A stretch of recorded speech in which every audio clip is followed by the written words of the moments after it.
എവർക്കും trap തമ്മിലിന്റെ ഒരു പുതിയ വീഡിയോയിലേക്ക് സ്വാഗതം. അപ്പൊ ഇന്ന് 6 ഓഗസ്റ്റ് 2024 നമ്മുടെ ലാസ്റ്റ് ഡേയിലെ പ്രിപ്പറേഷൻ വീഡിയോക്ക് അനുസരിച്ച് ഞാൻ പറഞ്ഞിരുന്നു ഇതിന് താഴെ ഈ ഒരു ഏരിയയിൽ മാർക്കറ്റ് ഡയറക്റ്റ് ആയിട്ട് ഇതിനെ ബ്രേക്ക് ചെയ്യണമെങ്കിൽ മാർക്കറ്റ് കണ്ടിന്യൂ താഴ്ത്തു വരാൻ സാധ്യതയാണ്. ഞാൻ ഇവിടുന്ന് ഷോട്ട് ചെയ്യുന്നതാണ് പറഞ്ഞത്. പക്ഷേ ഞാൻ ഇവിടുന്ന് ഡയറക്റ്റ് ഷോട്ട് ചെയ്തില്ല. ബിക്കോസ് എന്റെ ട്രേഡിംഗ് എഡ്ജ് ഇങ്ങനെയാണ്. മാർക്കറ്റ് ഇതൊന്ന് പുഷ് ചെയ്ത് ഒരല്പം കൂടി മുകളിലോട്ട് ചെന്നെങ്കിൽ മാത്രം ഞാൻ ഷോട്ട് ചെയ്യാനായിട്ട് പ്ലാൻ ചെയ്യാറുള്ളൂ.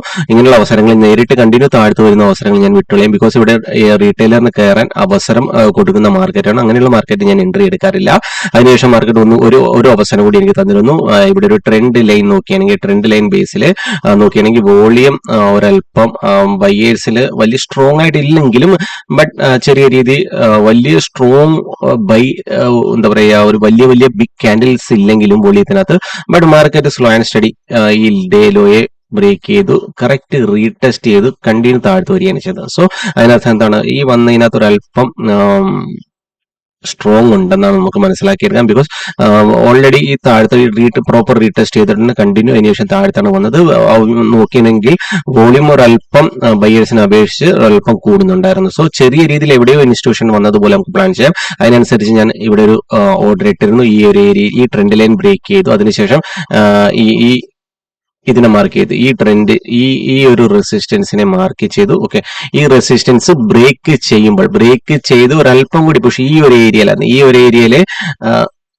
ഇവിടുത്തെ സ്റ്റോപ്പ് ലോസ് ഹണ്ട് ചെയ്തതിനു ശേഷം ഇവിടെ ഈ ഒരു ഏരിയയിലാണ് ഞാൻ എൻട്രി ഇട്ടിരുന്നത്. ബട്ട് എനിക്ക് എൻട്രി കിട്ടിയില്ല. മാർക്കറ്റ് അതിന് ജസ്റ്റ് ഒന്ന് ബ്രേക്ക് ചെയ്തതിനു ശേഷം കണ്ടിന്യൂ താഴ്ത്തു വന്ന് നേരെ ഡേ ലോയ്ക്ക് താഴെയാണ് പോയത്. ഓക്കെ, അപ്പൊ അങ്ങനെ എന്റെ 2 എൻട്രി എനിക്ക് നഷ്ടപ്പെട്ടതിന് ശേഷം ഒബ്വിയസ്ലി എന്താ പറയുക ഒരല്പം ഫിയർ ഓഫ് മിസ്സിംഗ് ഔട്ട് ഫോമോ അടിച്ചിരുന്നു. ഞാൻ ഫോമോ അടിച്ചതിന് ശേഷം ഞാൻ ലാസ്റ്റ് ഡേയിൽ ഞാൻ പറഞ്ഞത് മാർക്കറ്റ് ഈ ഒരു ഏരിയയിൽ എത്തിയെങ്കിൽ പെട്ടെന്ന് തന്നെ ഒരു പുഷ് ഈ ഒരു സപ്പോർട്ടായിട്ട് ആക്ട് ചെയ്യാൻ സാധ്യതയാണ്. അങ്ങനെയുള്ള ആ ഒരു സാഹചര്യത്തിൽ ഞാൻ ജസ്റ്റ് ഇതിനെ എൻഗൾഫ് ചെയ്ത ഉടനെ ഈ ക്യാൻഡിൽ എൻഗൾഫ് ചെയ്ത ഉടനെ ഞാൻ ഒരു എൻട്രി എടുത്തു. ബട്ട് ഒരു മൂവ് ഞാൻ പ്രതീക്ഷിച്ചില്ല. തിരിച്ച് ഈ ഒരു ഏരിയയിൽ എത്തിയത് ഞാൻ ചെറിയൊരു ലോസിൽ ഞാൻ ഇവിടെ എക്സിറ്റ് ആവുകയാണ് ചെയ്തത്. ഓക്കെ, അപ്പൊ ഇന്ന് ഞാൻ എൻട്രി എടുത്തത് ഇവിടെയാണ്. ഒരല്പം പുഷ് കിട്ടുമെന്ന് വിചാരിച്ചു. ബട്ട് നോക്കിയാണെങ്കിൽ ഇവിടെ നോക്കിയാൽ നിങ്ങൾക്ക് മനസ്സിലാകാം ഇവിടെ എവിടെയോ അല്ലെങ്കിൽ ഈ ക്യാൻഡിൽ നോക്കി എവിടെയോ ഇൻസ്റ്റിറ്റ്യൂഷൻസ് ബൈ ചെയ്യാനായിട്ടുള്ള ഒരു പ്രവണത കാണിക്കുന്നുണ്ട്. പക്ഷെ എവിടെയോ ഇൻസ്റ്റിറ്റ്യൂഷൻസ് വന്നിട്ടുണ്ട് ബൈ സൈഡിൽ ബൈ ചെയ്യാനായിട്ട് വന്നിട്ടുണ്ട്. പക്ഷെ ഈ വന്ന സെല്ലിങ്ങിനകത്തുള്ള വോളിയം നോക്കുക നിങ്ങൾ കണ്ടിന്യൂസ് ആയിട്ട് സ്ട്രോങ് ആയിട്ടുള്ള ഒരു സെല്ലിംഗ് ആയിരുന്നു. ഓക്കെ, നോക്കിയാൽ മനസ്സിലാകും വോളിയം റൈസിംഗ് ആണ്. അതിനനുസരിച്ച് തന്നെ മാർക്കറ്റും താഴ്ത്തു വരുന്നുണ്ട്. ഓക്കെ, ജസ്റ്റ് ഞാനൊരു ലെക്ക് എന്നുള്ള രീതിയിൽ മാത്രം ഫോമോ അടിച്ചുകൊണ്ട് മാത്രമാണ് ഞാൻ ചാടിക്കയറി ഇവിടെ എൻട്രി എടുത്തത്. പക്ഷെ റെസ്പെക്ട് ചെയ്ത് ചെറിയൊരു ലോസിൽ ബ്രേക്കിന് താഴെ ചെറിയൊരു ലോസിൽ ഞാൻ 20 പോയിന്റ് ലോസിൽ ഞാൻ എന്റെ പൊസിഷൻ എക്സിറ്റ് ചെയ്തു. അതിനുശേഷം നോക്കിയാൽ മനസ്സിലാകും ഇമ്പോർട്ടന്റ് ആയിട്ടുള്ള ഈ സപ്പോർട്ടിനെ മാർക്കറ്റ് ബ്രേക്ക് ചെയ്ത ഉടനെ ഹ്യൂജ് ഒരു ക്യാൻഡിലാണ് ഉണ്ടാക്കിയിരിക്കുന്നത്. അതിനർത്ഥം തന്നെ നമുക്ക് മനസ്സിലാക്കാൻ എവിടെയോ മാർക്കറ്റിൽ ബയേഴ്സ് എത്തിയിട്ടുണ്ട്. പക്ഷേ ബയേഴ്സ് മാർക്കറ്റിന് ഇവിടുന്ന് മൂവ് ആകണമെങ്കിൽ ഇവിടുന്ന് മൂവായിരുന്നു. തിരിച്ച് ആ സ്റ്റോപ്പ് ലോസ് ഫണ്ട് ചെയ്തതിനു ശേഷം ഇവിടുന്ന് മൂവായിരുന്നു, അല്ലെ സപ്പോർട്ട് എടുത്തതിനു ശേഷം മൂവായിരുന്നു. പക്ഷേ എന്താണ് ഇവിടെ കാണിക്കുന്നത്? ഞാൻ ലാസ്റ്റ് ഡേയിലും പറഞ്ഞത് ഈ ഒരു സോണിൽ വന്ന് മാർക്കറ്റ് കണ്ടിന്യൂ സപ്പോർട്ട് എടുക്കുന്ന പോലെ കാണിച്ചാൽ ഇവരെ റിമൂവ് ചെയ്യാൻ മാർക്കറ്റ് താഴ്ത്തു വരാം. മാർക്കറ്റിൽ മേ ബി ഒന്ന് താഴ്ത്ത് ഒരു നെഗറ്റീവ് ഇമ്പാക്ട് തന്നെ ഒരു നെഗറ്റീവ് സിനാരിയോ തന്നെ നാളെ നമുക്ക് പ്രതീക്ഷിക്കാം. ബിക്കോസ് ഈ ഒരു ഏരിയയിൽ നിറയെ ബയേഴ്സ് എത്തിയിട്ടുണ്ട്. നോക്കിയാണെങ്കിൽ നിങ്ങൾക്ക് മനസ്സിലാകാം നിറയെ ബയേഴ്സ് ഏരിയയിലുണ്ട്. സോ അവരെ ഒന്ന് റിമൂവ് ചെയ്യാനായിട്ട് താഴ്ത്തു വരാനുള്ള സാധ്യത കൂടുതലാണ്. ഓക്കെ, അപ്പൊ നാളത്തെ നമുക്ക് ഇമ്പോർട്ടന്റ് ആയിട്ടുള്ള സപ്പോർട്ട് ആൻഡ് റെസിസ്റ്റൻസ് നമുക്കൊന്ന് നോക്കാം. സപ്പോർട്ടായിട്ട് ആക്ട് ചെയ്യാനായിട്ട് ഈ ഒരു ഏരിയ തന്നെ നല്ലൊരു സപ്പോർട്ടായിട്ട് ആക്ട് ചെയ്യണം. മേ ബി ഇതൊരു റീടെസ്റ്റ് ചെയ്ത് ഒന്ന് പുഷ് ചെയ്യാൻ സാധ്യതയുണ്ട്. അപ്പൊ നിങ്ങൾ ചിന്തിക്കുക ഈ വന്ന മേ ബി ഒരു ഗ്യാപ് ഡൗൺ ആണ് തരുന്നെങ്കിൽ, ബിക്കോസ് ഈ ഒരു ഇത്രയ സ്റ്റോപ്പ് ലോസസ് ഉള്ളതുകൊണ്ട് തന്നെ ഗ്യാപ് ഡൗൺ തരാൻ സാധ്യതയുണ്ട്. അപ്പൊ ഇങ്ങനെയാണെങ്കിൽ ഈ ഒരു ഏരിയ ഒന്ന് സപ്പോർട്ടായിട്ട് ഒന്ന് ആക്ട് ചെയ്യും. ഇതൊരു വൈഡ് സപ്പോർട്ടാണ്. അപ്പൊ ഇതൊരു വൈഡ് സപ്പോർട്ടായിട്ട് ആക്ട് ചെയ്യാൻ വളരെയധികം സാധ്യത കൂടുതലാണ്. ഞാൻ പറഞ്ഞ പോലെ തന്നെ നിങ്ങൾ മനസ്സിലാക്കുക മാർക്കറ്റ് ഒരു റേഞ്ച് ബോണ്ട് പോകാനും വളരെയധികം സാധ്യതയുണ്ട്. ലാസ്റ്റ് ഡേയിൽ നമുക്ക് നോക്കിയാൽ മനസ്സിലാകാം ഈ ഒരു റേഞ്ചിനകത്ത് മാർക്കറ്റ് ഇങ്ങനെ നിൽക്കാനും വരുന്ന ദിവസങ്ങളിലൊക്കെ സാധ്യതയുണ്ട്. ഈ ഒരു ഏരിയയിലൊക്കെ ഇങ്ങനെ നിൽക്കാനായിരിക്കും വരുന്ന ദിവസങ്ങളിൽ മാർക്കറ്റ് ശ്രമിക്കുക. ബിക്കോസ് മാർക്കറ്റിന് താഴത്തോട്ട് പോകണ്ട, ഇനിയും ക്വിക്കായിട്ട് താഴത്തോട്ട് പോകണ്ടെന്നുണ്ടെങ്കിൽ എന്നുണ്ടെങ്കിൽ സൈഡ് വേസ് ആയിട്ട് 1-2 ആഴ്ച ഇങ്ങനെ പോകാൻ, അല്ലെങ്കിൽ 1 മാസത്തോളം ഒക്കെ പോകാൻ സാധ്യതയുണ്ട്. ഈ മാസം അങ്ങനെ സൈഡ് വേസ് പ്ലസ് നെഗറ്റീവ് ആകാൻ വളരെയധികം സാധ്യതയുണ്ട്. അപ്പൊ നിങ്ങളുടെ സേവിങ്സ് ഒക്കെ നിങ്ങൾ ചാടി കയറി നിങ്ങളുടെ സ്റ്റോക്സിലൊക്കെ വാങ്ങുന്നതൊക്കെ നിർത്തുക. ഒരല്പം ശ്രദ്ധയോടുകൂടി മാത്രം ഇൻവെസ്റ്റ് ചെയ്യുക. ബിക്കോസ് ഇപ്പോൾ ഇൻവെസ്റ്റ് ചെയ്യാൻ പറ്റിയൊരു മൂഡിലല്ല മാർക്കറ്റ് നിൽക്കുന്നത്. ജസ്റ്റ് ഒന്ന് മാർക്കറ്റ് ഒന്ന് ഒരു ഡിസിഷൻ എടുക്കട്ടെ, 1 ആഴ്ച 2 ആഴ്ചയൊക്കെ ഒന്ന് എടുക്കട്ടെ, അതിനുശേഷം മാത്രം നിങ്ങൾ ഡിപ്ലോയ് ചെയ്യുക നിങ്ങളുടെ പൈസകളൊക്കെ. ഞാൻ എൻ്റെ മാക്സിമം സ്റ്റോക്സുകളൊക്കെ ഞാൻ ഒഴിവാക്കി. ഞാൻ ചെറിയ ഓരോ സ്റ്റോക്കിലും 30,000 40,000 ഒക്കെ വെച്ച് ഇൻവെസ്റ്റ് ചെയ്യുന്ന മാക്സിമം സ്റ്റോക്സുകളെല്ലാം ഞാൻ എൻ്റെ പിൻവലിക്കുകയും ചെയ്തു. ബട്ട് എൻ്റെ നിരവധി സ്റ്റോക്കുകളൊക്കെ ട്രിഗർ ആയിട്ടുണ്ട്. ഞാൻ ട്രിഗർ ഇട്ട് വെച്ചിരുന്ന ബൈ ചെയ്യാൻ ട്രിഗർ ഇട്ട് വെച്ചാൽ സ്റ്റോക്കുകളൊക്കെ ട്രിഗർ ആയിട്ടുണ്ട്. പക്ഷെ ഞാൻ ഒന്നിനകത്ത് ഇൻവെസ്റ്റ് ചെയ്യുന്നില്ല. കുറച്ച് ദിവസം കൂടി വെയിറ്റ് ചെയ്തിട്ട് ഇൻവെസ്റ്റ് ചെയ്യുന്നുള്ളൂ. അപ്പൊ നിങ്ങൾ മനസ്സിലാക്കുക, അടുത്തത് നാളത്തെ സപ്പോർട്ടായിട്ട് നമുക്ക് ആക്ട് ചെയ്യാനായിട്ട് സാധ്യതയുള്ളത് 49,442 തൊട്ട് 49,282. ഇതൊരു നല്ലൊരു സപ്പോർട്ടാണ്.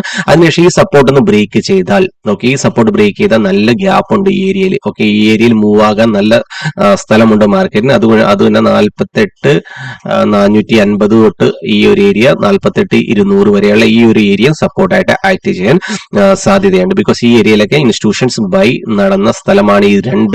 ഈ ഏരിയയും ഇൻസ്റ്റിറ്റ്യൂഷൻസ് ബൈ നേരത്തെ നടന്നിട്ടുണ്ട്. സോ ഒബ്വിയസ്ലി ഈ ഏരിയയിൽ എത്തുമ്പോൾ അവർ പെൻഡിങ് ഓർഡേഴ്സ് ആക്റ്റീവ് ആകാൻ സാധ്യതയുണ്ട്. അപ്പം നമ്മൾ പ്ലാൻ ചെയ്യുന്ന പോലെ ഒന്നും മാർക്കറ്റ് വരത്തില്ല. ഓക്കെ, ഒന്നാമത്തെ കാര്യം നിങ്ങൾ മനസ്സിലാക്കുക. അപ്പം നമ്മൾ അങ്ങനെ വന്നില്ല എന്നുണ്ടെങ്കിൽ ഐഡന്റിഫൈ ചെയ്യുന്ന മാർക്കറ്റിന്റെ ബിഹേവിയറിനനുസരിച്ച് നമ്മൾ എൻട്രി എടുക്കാൻ ശ്രമിക്കുക. അവിടെ നോക്കേണ്ടത് എന്താണ്, ആരാണ് ബയർ ഓർ സെല്ലർ എന്ന പെർസ്പെക്റ്റീവിൽ നോക്കുക, ആരാണ് സ്ട്രോങ് എന്ന് നോക്കുക. ഇപ്പൊ ഈ ഏരിയയിൽ ഗ്യാപ്പ് തന്നു. ഓക്കെ, ഗ്യാപ്പ് തന്നപ്പോൾ ലാസ്റ്റ് ഡേയിൽ ഞാൻ പറഞ്ഞിരുന്നു മാർക്കറ്റ്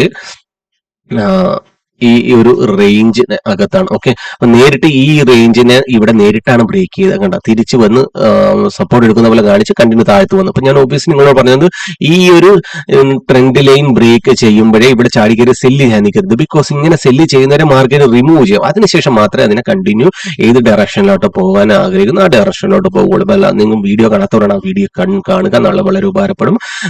അതിനുശേഷം ഈ ഏരിയ സപ്പോർട്ടിൽ എത്തി. ഞാൻ രണ്ടാമത്തെ പ്ലാനാണ് ഈ സപ്പോർട്ടിൽ എത്തുമ്പോൾ നമുക്ക് ഷോർട്ട് ചെയ്യാനുണ്ട്. പക്ഷെ 3 മണിക്ക് അടുപ്പിച്ചാണ് ഈ ഏരിയയിൽ എത്തിയത്. അപ്പൊ സോ അതുകൊണ്ട് തന്നെ ഈ ഏരിയയിലത്തെ ട്രേഡിംഗ് ഞാൻ ഒഴിവാക്കി. അപ്പൊ നെക്സ്റ്റ് ഡേ നമുക്ക് പ്ലാൻ ചെയ്യേണ്ടത് ഇതൊരു നല്ലൊരു റെസിസ്റ്റൻസ് ആയിട്ട് ആക്ട് ചെയ്യാൻ സാധ്യതയുണ്ട്. 50-200 മുകളിൽ നല്ലൊരു റെസിസ്റ്റൻസ് ആയിട്ട് ഈ ഒരു ഏരിയ 50-200-230 റേഞ്ച് ഒരു റെസിസ്റ്റൻസ് ആയിട്ട് ആക്ട് ചെയ്യാൻ സാധ്യതയുണ്ട്. മുകളിലോട്ട് ഈ ഏരിയയിൽ പിന്നെ പ്രത്യേകിച്ച് എനിക്ക് റെസിസ്റ്റൻസ് ഒന്നും കാണുന്നില്ല. റെസിസ്റ്റൻസ് ആണ്. അപ്പൊ മാർക്കറ്റിന് മൂവ് ആകണമെന്നുണ്ടെങ്കിൽ ഇവിടുന്ന് സ്റ്റോപ്പ് ലോസ് ഹണ്ട് ചെയ്താൽ, അതായത് ഈ ഏരിയയിൽ നിന്ന് ഇങ്ങനെ സ്റ്റോപ്പ് ലോസ് ഹണ്ട് ചെയ്ത് മൂവ് ആകാനാണെങ്കിൽ ഈ ഏരിയയിൽ നിന്ന് ഇങ്ങനെ ചെയ്തിട്ട് ഇങ്ങനെയും മൂവ് ആകാം. ഓക്കെ, ഈ ഒരു മൂവും ഞാൻ പ്രതീക്ഷിക്കുന്നുണ്ട് മാർക്കറ്റിൽ. അതർവൈസ് ഒരു ഗ്യാപ് ഡൗൺ, നല്ല ഹ്യൂജ് ഗ്യാപ് ഡൗൺ ഒക്കെയാണ് തരുന്നതെങ്കിൽ ഇവിടെ സപ്പോർട്ട് എടുക്കുന്ന പോലെ കാണിച്ച് കണ്ടിന്യൂ സപ്പോർട്ട് എടുത്താൽ ഇത് കണ്ടിന്യൂ താഴ്ത്തു വരാനും സാധ്യതയുണ്ട്. അപ്പൊ ഇത്രയും ഈ 2 പ്ലാനാണ് ഞാൻ നാളത്തെ മാർക്കറ്റിൽ വെക്കുന്നത്. അത് ഒരു ലൈറ്റ് ഗ്യാപ് ഡൗൺ ഒക്കെയാണ് തരുന്നതെങ്കിൽ തിരിച്ച് കണ്ടിന്യൂ ഈ ഏരിയയിലേക്ക് എത്തിയണമെങ്കിൽ മുകളിലോട്ട് നിങ്ങൾ പ്ലാൻ ചെയ്യാവുന്നതാണ്. പ്ലാൻ ചെയ്യേണ്ടത് വോളിയമാണ്. പക്ഷെ ഓബ്വിയസ്ലി ഇവിടെ നോക്കുക, ഇവിടെ സെൽ സൈഡിൽ വോളിയം ഒരല്പം കൂടിയിട്ടുണ്ട്. സോ അപ്പോൾ സെൽ സൈഡിലെ വോളിയം വീക്ക് ആകുന്നത് വരെ നിങ്ങൾ കാത്തിരിക്കുക. സെൽ സൈഡിലെ വോളിയം, അതായത് സെല്ലേഴ്സ് ഇവര് സെല്ല് ചെയ്യും. ഓക്കെ, ഞാനൊന്ന് വരച്ച് കാണിച്ചു തരാം. ഇൻസ്റ്റിറ്റ്യൂഷൻസ്, ചെറിയ ഇൻസ്റ്റിറ്റ്യൂഷൻസ് സെല്ല് ചെയ്യുമ്പോൾ, ഓക്കെ, ഇൻസ്റ്റിറ്റ്യൂഷൻ സെല്ല് ചെയ്യുന്നത്, ഓക്കെ, ഇങ്ങനെ സെല്ല് ചെയ്താണ്, ഇങ്ങനെ സെല്ല് ചെയ്യണം. അപ്പം ഇവിടുത്തെ വോളിയം ഇതേപോലെ തന്നെ ഇങ്ങനെ കുറഞ്ഞുകൊണ്ടിരിക്കണം. ഇങ്ങനെ ചെറുതായിട്ട് ഇങ്ങനെ കുറഞ്ഞുകൊണ്ടിരുന്നാൽ എവിടെ വീക്ക്നെസ് സ്പോട്ട് ചെയ്യുന്നു അപ്പം 1-2 ക്യാൻഡിൽസ് ബൈ സൈഡിൽ ഇങ്ങനെ കൂടുകയും ബൈ സൈഡിൽ വോളിയം ഇങ്ങനെ കൂടുകയും, ഓക്കെ, ഓരോ റീട്രേസ്മെന്റിലും ബൈ സൈഡിൽ വോളിയം കൂടുകയും സെൽ സൈഡിൽ വോളിയം കുറയുകയും ചെയ്യുകയാണെങ്കിൽ നിങ്ങൾക്ക് അവിടെ വീക്ക്നെസ് നോക്കി മുകളിലോട്ട് എൻട്രി എടുക്കാവുന്നതാണ്. ഓക്കെ, മുഴുവൻ സിനാരിയോ ഒരു നെഗറ്റീവ് ആയതുകൊണ്ട് തന്നെ നിങ്ങൾ നിങ്ങളുടെ കോൾ സൈഡിലോട്ട് എൻട്രി എടുക്കുമ്പോൾ എപ്പോഴും ശ്രദ്ധിക്കേണ്ടത് നിങ്ങളുടെ ഹാഫ് ക്വാണ്ടിറ്റി മാത്രം എടുക്കാൻ ശ്രമിക്കുക. ബിക്കോസ് എപ്പോൾ വേണമെങ്കിലും ഒരു സഡൻ ക്വിക്ക് ഫോൾ ഉണ്ടാകാനും മാർക്കറ്റിൽ സാധ്യത. അതൊന്നും ക്വിക്ക് ഫോളുകളൊക്കെ എവിടുന്ന വരുന്നത് നിങ്ങൾ മനസ്സിലാക്കുക. ഏതെങ്കിലും ഹൈ നിങ്ങൾക്ക് വലിയൊരു മൂവ് നിങ്ങളുടെ ഇത്രയും മൂവ് തന്നതിന് ശേഷം ഇങ്ങനെ മൂവ് ആകുമ്പോൾ ഇങ്ങനെയും വരാനും സാധ്യതയുണ്ട്. ഇത് നിങ്ങൾ ശ്രദ്ധിക്കുക. ഏതെങ്കിലും ഇമ്പോർട്ടന്റ് ആയിട്ടുള്ള റെസിസ്റ്റൻസ്, ഇമ്പോർട്ടന്റ് ആയിട്ടുള്ള ഇമ്പോർട്ടന്റ് ആയിട്ടുള്ള ഈ ഒരു ഹൈ ഒരു ഇമ്പോർട്ടന്റ് ആയിട്ട് എനിക്ക് തോന്നുന്നു. ഇതൊക്കെ ബ്രേക്ക് ചെയ്ത് കഴിയുമ്പോൾ സഡൻ ഫോളുകൾ ഉണ്ടാകാൻ സാധ്യതയുണ്ട്. അപ്പൊ അതിനനുസരിച്ച് നിങ്ങളുടെ എൻട്രി എടുക്കാൻ ശ്രമിക്കുക. ഇത്രയുള്ള ഇന്നത്തെ വീഡിയോയിൽ